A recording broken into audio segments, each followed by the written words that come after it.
어느 한적한 마을에 시골로 정근을 온 젊은 교사가 있었다. 이름은 지훈이었다.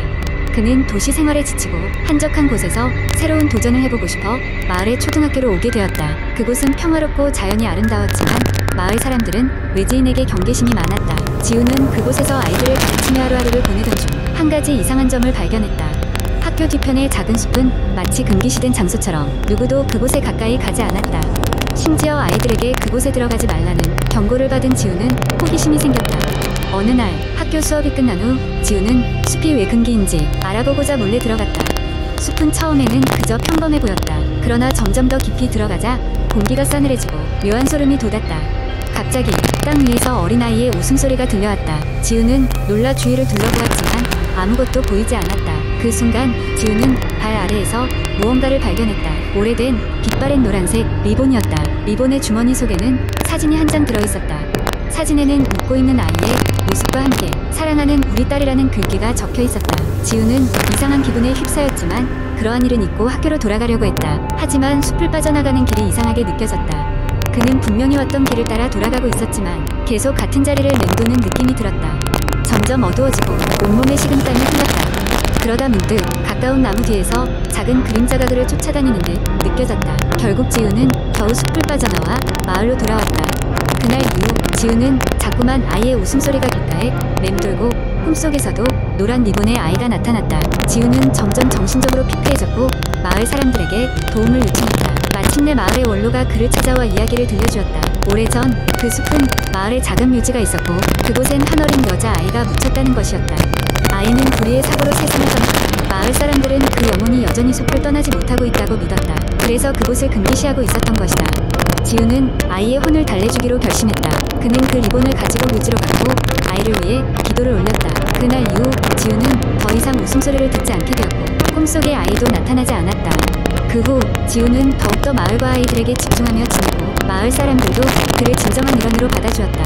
가끔씩 숲을 지나갈 때면 지훈은 그 아이의 웃는 모습을 떠올리며 조용히 인사를 건넸다. 시간이 지나도 마을의 전설은 계속해서 이어졌지만 지훈에게는 그저 아름다운 추억으로 남아있었다. 마을의 숲은 더 이상 공포의 대상이 아니었고 아이들에게 닿지 못한 슬픈 영혼은 이제 평화를 찾은 것 같았다. 두 번째 이야기는 한적한 시골 마을에서 시작됩니다. 한 여름밤 나무들이 바람에 스쳐가는 소리만이 들리던 그 마을에는 오래된 전설이 내려오고 있었습니다. 마을 외곽에 위치한 작은 숲속에는 귀신의 집이라 불리는 버려진 집이 하나 있었는데 이곳은 아무도 살지 않는 빈집이지만 밤이 되면 희미한 불빛과 사람의 말소리가 들린다고 합니다.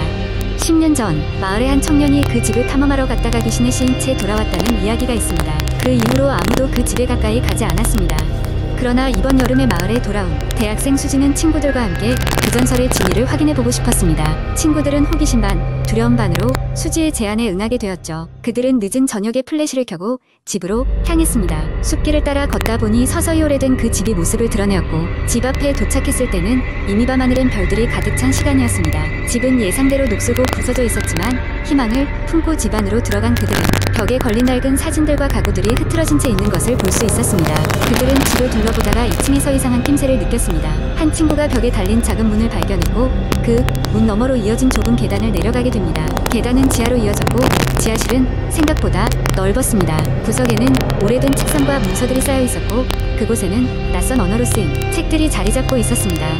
한 친구가 책을 집어드는 순간 갑자기 지하실 문이 쾅 소리를 내며 닫혔고 그 방은 완전히 어둠에 휩싸였습니다. 순간 모두가 공포에 질려 비명을 질렀고 그 순간 방 한쪽 구석에서 무엇인가 움직이는 소리가 들렸습니다. 플래시를 비춰본 그곳에는 흰 가운을 입은 채 얼굴이 보이지 않는 어떤 존재가 서 있었습니다.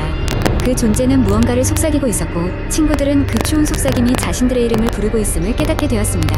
겁에 질린 친구들은 지하실을 빠져나가기 위해 허둥댔지만 이상하게도 문은 열리지 않았습니다. 상황은 점점 불길해졌고 그 존재는 점점 더 가까이 다가오기 시작했습니다. 그때 수지는 이 상황이 무언가의 경고이며 더 이상 이 집에 머물러서는 안 된다는 것을 깨달았습니다. 마침내 친구들 중 하나가 극한의 공포 속에서 문을 강제로 열 수 있었고 모두는 지하실을 빠져나와 집 밖으로 달아났습니다. 그들이 집 밖을 벗어나자마자 후들거리는 다리를 간신히 움직여 마을로 돌아올 수 있었습니다.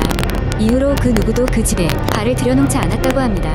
전설은 전설로 남겨두는 것이 좋으며 모험심 가득한 그들의 여름밤은 결코 잊혀지지 않게 되었습니다. 그날 밤 이후로 그들은 마을 장로들의 말을 존중하기로 했습니다. 이유 없는 전설은 없다는 것을 그제서야 깨달았기 때문입니다. 세 세 번째 이야기. 어느 날 대학에 다니는 주인공 영민은 기말고사를 준비하기 위해 도서관에 장시간 앉아 있었다. 집으로 돌아가야 할 시간이 되었지만 갑자기 쏟아지는 비로 인해 우산도 없이 도서관 입구에서 망설이고 있었다. 비가 그칠 기미가 보이지 않자 영민은 결국 빗속을 달려 근처 버스 정류장으로 향하기로 결정했다. 비가 쏟아지는 가운데 젖은 몸으로 버스에 올라타자 버스는 거의 비어 있었다.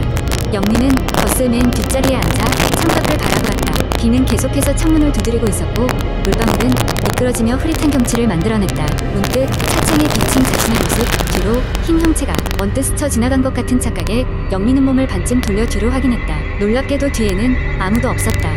버스는 거리를 지나 조용한 주택가로 접어들었고 흩어져 있는 가로등 불빛이 어둠을 간신히 밝혔다. 이윽고 버스는 영민의 집 근처 정류장에 도착했다. 영민은 내리자마자 계속 내리는 비를 피해 집으로 달렸다. 그때였다. 도로 저편에서 한 여인이 우산을 쓰고 서 있는 모습이 눈에 들어왔다. 색이 바랜 한복을 입고 검은 긴 머리가 드리워진 그녀는 비를 맞고 있는 영민을 보고 있는 듯했다. 영민은 순간 오싹한 느낌을 받으며 그녀를 바라보았다. 그녀의 얼굴은 어둠 속에 묻혀 잘 보이지 않았지만 왠지 그 서늘한 시선은 선명하게 느껴졌다. 얼어붙은 듯한 기분이 들어 서둘러 집으로 뛰어 들어갔다. 그날 밤 영민은 쉽게 잠에 들지 못했다. 희미한 빗소리가 창밖에서 들려왔고 그는 그 여인의 모습이 자꾸만 떠올랐다. 그리고 이상한 일이 일어났다. 창밖에서 사람 발걸음 소리 같은 것이 들린 것이다. 돌이 될 걸음마저 멈춘 영민은 침대에서 몸을 일으켜 창문을 살폈다. 출입문 쪽에 누군가가 서 있는 듯했다. 불안한 마음에 영민은 방 조명도 켜지 않은 채 한 걸음씩 조심스럽게 현관문으로 다가갔다. 문에 귀를 댄 영민은 고요한 정적 속에서 낮고 차분한 목소리를 들을 수 있었다. 문 좀 열어줄래요? 그 소리는 앞에서 보았던 그 여인의 것이 분명했다. 영민은 공포와 불안에 휩싸였다. 몇 번이고 잠가놨던 자물쇠와 체인의 소리를 확인하고는 그는 한 발짝도 움직일 수 없었다. 그 밤이 지나고 날이 밝아오면서 그 여인이 사라졌다는 것을 알았지만 이상한 느낌은 여전히 가시지 않았다. 영민은 다음날 아무 일도 없었다는 듯 학교를 향했지만 도서관에서 우연히 얻게 된 전설이 생각났다. 비 오는 밤 홀로 있는 사람에게 나타나 문을 두드리는 여인이라는 이야기였다. 그녀에게 문을 열어주면 그녀의 세계로 끌려가 영혼이 갇힌다는. 영민은 어떻게든 그 여인을 잊으려 했지만 비가 오는 날이면 창밖에서 귓가에 맴돌던 문 좀 열어줄래요? 라는 소리가 끊임없이 들려오는 것만 같았다. 밤을 맴도는 그 소리에 점점 지쳐가던 어느 날 비가 다시 내리기 시작했다. 그날 밤 그는 결국 끊임없이 두드리는 소리와 목소리를 견디지 못하고 문고리를 돌렸다. 그 순간 찬 소리가 방 안으로 밀려들어왔고 세상의 모든 소리가 멈춘 듯한 정적 속에서 문 밖에는 아무도 없었다. 그 후로 영민에게 더 이상 그 여인은 나타나지 않았다. 하지만 그는 알지 못했던 또 다른 공포와 싸워야 했다. 그것은 바로 아무리 사람들 사이에 있어도 자신이 혼자가 아니라는 낯선 시선이었다. 네 번째 이야기. 한국의 어느 산골 마을에는 오래전 철도 노선이 폐쇄되고 남겨진 터널이 하나 있었다. 지금은 사람들이 거의 찾지 않는 그 터널은 마을 사람들에게 잊혀진 터널이라고 불리고 있었다. 터널이 건설될 당시에는 많은 기대를 받았지만 시간이 흐르면서 철도 노선은 다른 곳으로 변경되었고 이 터널은 그 역할을 잃어버렸다.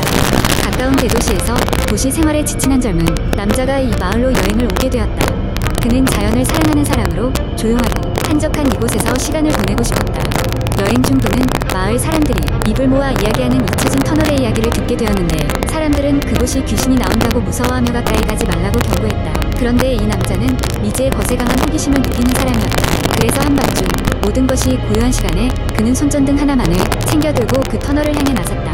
달빛 아래 마을을 지나고 드디어 그는 터널 입구에 도착했다. 입구에는 출입 금지라는 낡은 팻말이 있었지만 그는 개의치 않고 터널로 들어갔다. 터널 속은 예상보다 훨씬 더 어두웠고 차가운 공기가 그를 감쌌다. 그의 발소리 외에는 아무것도 들리지 않았다. 하지만 터널의 깊은 곳으로 들어갈수록 알 수 없는 차가운 기운이 점점 더 강하게 느껴졌다. 그는 이 터널을 다 끝까지 걸어가기 위해 계속 걸음을 옮겼다. 그런데 마침내 터널의 중간쯤에 다다랐을 때 갑자기 등 뒤에서 소리가 나기 시작했다. 처음엔 바람소리인 줄 알았지만 귀를 기울여보니 누군가의 속삭임 같았다. 돌아가. 속삭임은 마치 그의 머리 바로 뒤에서 들리는 듯했다. 그는 깜짝 놀라 뒤를 돌아보았지만 아무것도 보이지 않았다. 가슴이 콩닥거렸지만 그는 자신이 겁에 질린 것뿐이라고 스스로를 진정시키려 했다. 그러나 불안한 기운은 사라지지 않았고 곧이어 터널의 깊은 곳에서 흐느끼는 소리가 들려왔다. 그는 더 이상 나아갈 수 없을 것 같은 무서움에 사로잡혔지만 호기심과 두려움 사이에서 망설이다가 결국 소리가 나는 방향으로 조심스럽게 발걸음을 옮기기 시작했다. 시간이 얼마나 지났는지 모를 정도로 어둠 속을 헤매던 그 순간 그는 손전등의 불빛 아래 서 기괴한 모습을 마주쳤다. 허름한 옷을 입은 한 명이 흐느끼며 바닥에 웅크리고 앉아 있었던 것이다. 그녀는 천천히 고개를 들어 그를 바라보았다. 창백한 얼굴과 깊고 슬픈 눈동자가 그를 꿰뚫어봤다. 그 순간 그는 그 여인의 시선이 마치 그의 영혼 깊은 곳을 들여다보는 것 같은 느낌을 받았다. 갑작스런 공포에 사로잡힌 그는 머리를 흔들며 다시 밖으로 뛰어나가기 시작했다. 뒤에서 점점 희미해지는 흐느낌과 속삭임을 뒤로한 채 그는 모든 힘을 다해 터널 출구를 향해 달렸다. 터널 밖에 다가왔을 때 그는 헐떡거리며 멈춰서서 뒤를 돌아보았다. 터널은 다시 고요했다. 믿을 수 없는 경험에 혼란스러웠지만 그는 다시 터널 안으로 들어갈 용기가 없었다. 그 길고 어두운 밤의 경험은 그 후로도그의 꿈속에 계속해서 나타나 그를 괴롭혔다. 마을로 돌아온 후 그는 마을 노인에게 자신의 경험을 털어놓았다. 노인은 무겁게 한숨을 쉬며 그 터널에 얽힌 비극적인 이야기를 들려주었다. 과거 터널이 건설되던 시기 그 터널에서 한 젊은 여인이 사고로 목숨을 잃었고 그녀의 영혼이 아직도 터널을 떠돌고 있다는 소문이 있었다는 이야기였다. 그날 이후 그 젊은 남자는 자연히 사랑하던 마음을 잃지 않았지만 미지의 것을 향한 호기심은 무서움으로 변해버렸다. 그리고 다시는 잊혀진 터널에 가까이 가지 않았다. 마을 사람들도 그 이야기를 듣고 점점 다시는 그 터널에 접근하지 않게 되었다. 그러나 어느 여름밤 무더위에 잠을 이루지 못한 어느 젊은 여인이 호기심에 끌려 혼자서 터널을 찾고 있다고 한다. 그녀는 과연 어떤 이야기를 가지고 돌아오게 될까? 아니면 아예 돌아오지 못하게 되는 것일까?